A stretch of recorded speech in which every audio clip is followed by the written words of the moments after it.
जय श्री सीताराम।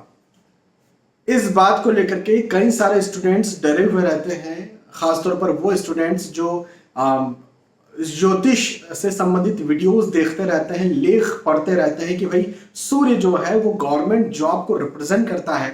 और स्टूडेंट चाहते हैं कि हमारी गवर्नमेंट जॉब लगे, वो जब अपनी कुंडली में देखते हैं कि सूर्य महाराज या तो नीच राशि के बैठे हुए हैं या गलत जगह पर गलत भाव में जाकर के बैठे हुए हैं, कमजोर बैठे हुए हैं, शनि के साथ में बैठे, केतु राहु के साथ में बैठे, पितृदोष की स्थिति बना करके बैठे, खराब भाव में बैठे हुए हैं, मारक ग्रह होकर के बैठे हुए हैं, तो भाई सूर्य देव यदि ऐसे हैं तो भाई हमारी गवर्नमेंट जॉब नहीं लगेगी। कई सारे स्टूडेंट इस बात को लेकर के डरे हुए होते हैं और मेरे पास स्पेशली इसके लिए कुंडली दिखाने आते हैं।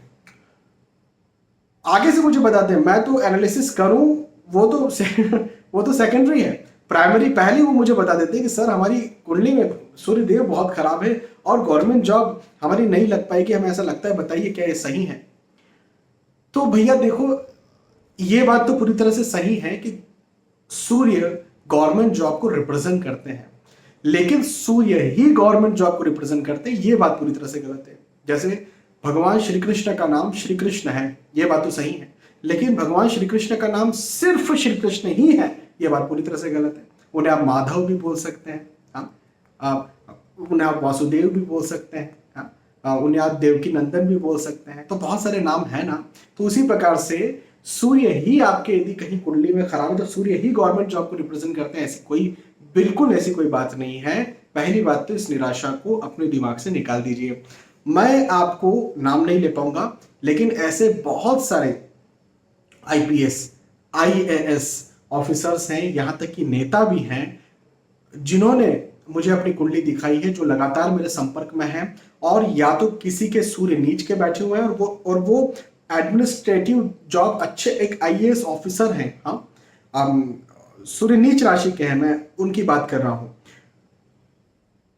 एक के पास सूर्य केतु है, सूर्य केतु के द्वारा उनको ग्रहण लगा हुआ है, वो एक अच्छे नेता है, उनका नाम है, एक पूरे प्रदेश में उनका नाम है, मैं नाम नहीं लूंगा, लेकिन उनका नाम है प्रदेश में, और सूर्य केतु उनकी कुंडली में बैठे हुए हैं। तो आप इस बात को लेकर के बिल्कुल निश्चिंत रहिए कि यदि कहीं आपकी कुंडली में सूर्य खराब है तो आपकी गवर्नमेंट जॉब नहीं लगेगी। बिल्कुल बिल्कुल ऐसा मत सोचिए। गवर्नमेंट जॉब के लिए सूर्य के साथ में गुरु बृहस्पति देव को भी देखा जाता है, पहली चीज ये भी। और फिर आपको कौन सी महादशा चल रही है, यदि कहीं विपरीत महादशा चल रही है ना, कोई नीच राशि ग्रह की महादशा चल रही है, कोई खराब ग्रह की महादशा चल रही है, और आपके सूर्य बहुत अच्छे दशम स्थान पर जो है अच्छे बिल्कुल शानदार बैठे हुए हैं, तो भी हो सकता है कि आपकी गवर्नमेंट जॉब न लगे, है ना। तो महादशा को भी देखा जाएगा। गुरु, बृहस्पति की स्थिति भी गवर्नमेंट जॉब के लिए देखी जाती है। जरूरी नहीं है कि आपके टीचिंग जॉब है तो ही गुरु को देखें। कई गवर्नमेंट जॉब्स के लिए गुरु की स्थिति देखते हैं, उसके बाद ही आपको बताते हैं गवर्नमेंट जॉब के लगेगी कि नहीं लगेगी।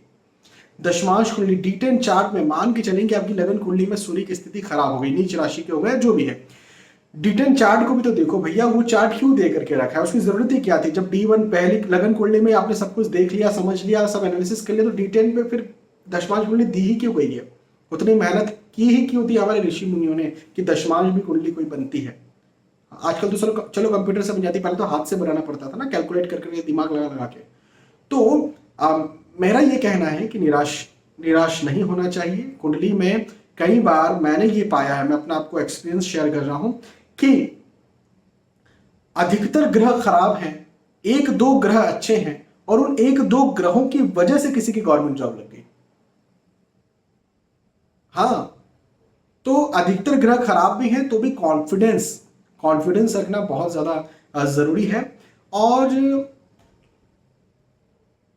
आपको भी ये बात समझ में आ जाती है कि आप गवर्नमेंट जॉब के काबिल हैं, लायक हैं या नहीं है। और मेरा कहना यही होता है कि भाई 1 साल आप गवर्नमेंट जॉब के लिए इंतजार कीजिए, 2 साल आप गवर्नमेंट जॉब के लिए इंतजार कीजिए, 3 साल तो हद हो गई। मैं कभी 3 साल के लिए इंतजार करने को बोलता नहीं हूं, लेकिन ठीक है कर लीजिए। चौथा साल भैया बिल्कुल गवर्नमेंट जॉब को मत देना। मैं तो कहता हूं तीसरा साल भी मत दो, चौथा तो देना ही मत। मैंने कई सारे लोगों की जिंदगी खराब होती देखी है ना। प्राइवेट में भी बहुत सारे लोग बहुत कुछ करते हैं और बहुत नाम कमाते हैं, बहुत पैसा भी कमाते हैं, है ना। तो गवर्नमेंट जॉब मतलब ऐसा नहीं है कि अति उत्साहित भी आप हो जाएं, ऐसा भी नहीं है मेरे वीडियो को देख करके कि कॉन्फिडेंस मतलब ऐसा फुल ऑफ कॉन्फिडेंस आ गया कि बस अब तो गवर्नमेंट जॉब के पीछे ही पड़ना है। गवर्नमेंट जॉब के पीछे पड़िए, मेहनत कीजिए। एक साल में नहीं हो रहा कोई बात नहीं, एक साल का इंतजार कर लीजिए, गैप ले लीजिए। 2 साल में नहीं हो रहा, वैसे तो 2 साल में हो जाना चाहिए, नहीं हो रहा चलो तीसरे साल भी प्रयास कर लीजिए, लेकिन प्लीज चौथे साल प्रयास मत कीजिए। फिर अपना एक रास्ता बनाइए, उस रास्ते पर चलिए। सेकंड प्लान अपनी जिंदगी में जरूर रखिए। बहुत सारे लोग डिप्रेशन में आ रहे हैं, एंजाइटी में आ रहे हैं मेरे पास कुंडली दिखाने के लिए, और वो डायरेक्टली मुझे कहते हैं कि सर यदि गवर्नमेंट जॉब नहीं लगी तो हम सुसाइड कर लेंगे। मेरे को डायरेक्टली ऐसा बोलते हैं, मेरे पास भी हिम्मत नहीं बचती कि मैं इनको क्या बोलूं कि भाई यदि मैंने कह दिया कि गवर्नमेंट जॉब नहीं लगेगी तो ये तो कुछ गलत कदम उठा लेंगे, और यदि इनको मैंने कह दिया गवर्नमेंट जॉब लग जाएगी, झूठ मैं बोल नहीं सकता।